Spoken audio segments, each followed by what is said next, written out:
ಬೀದರ್ ಜಿಲ್ಲೆಯ ಬಾಲ್ಕಿ ತಾಲೂಕಿನ ಸೈದಾಪುರ ವಾಡಿ ಗ್ರಾಮದ ಸರ್ಕಾರಿ ಹಿರಿಯ ಪ್ರಾಥಮಿಕ ಶಾಲೆಗೆ ಅಲ್ಲಿನ ಶಿಕ್ಷಕ ಸ್ವಂತ ಖರ್ಚಿನಲ್ಲಿ ಆ ಶಾಲೆಗೆ ಸುಣ್ಣ ಬಣ್ಣ ಹಚ್ಚಲು ಮುಂದಾಗಿದ್ದು ಅಲ್ಲಿನ ಜನರ ಮೆಚ್ಚುಗೆಯನ್ನ ಪಡೆದುಕೊಂಡಿದ್ದಾರೆ.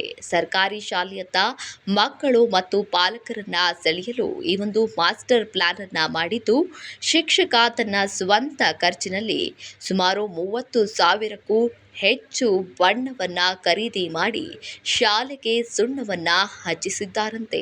ಇನ್ನು ಶಾಲೆಯಲ್ಲಿ 1ರಿಂದ 5ನೇ ತರಗತಿವರೆಗೆ ಕೇವಲ 12 ವಿದ್ಯಾರ್ಥಿಗಳು ವ್ಯಾಸಂಗ ಮಾಡುತ್ತಿದ್ದು, ಮುಂಬರುವ 2025-26ನೇ ಶೈಕ್ಷಣಿಕ ವರ್ಷದಲ್ಲಿ ಮಕ್ಕಳ ದಾಖಲಾತಿ ಹೆಚ್ಚಿಸಲು ಶಿಕ್ಷಕರು ವಿನೂತನ ಈ ಕಾರ್ಯವನ್ನ ನಡೆಸಿದ್ದು, ಹೆಚ್ಚಿನ ಸಂಖ್ಯೆಯಲ್ಲಿ ವಿದ್ಯಾರ್ಥಿಗಳ ಆಗಮನ ಇರಲಿ ಅಂತ ಶಾಲೆಗೆ ಸುಣ್ಣ ಬಣ್ಣವನ್ನ ಹಚ್ಚಿಸಿ ಶಾಲೆಯ ಶಿಸ್ತನ್ನ ಇನ್ನಷ್ಟು ಹೆಚ್ಚು ಮಾಡಲು ಈ ಶಿಕ್ಷಕ ಮುಂದಾಗಿದ್ದಾರೆ.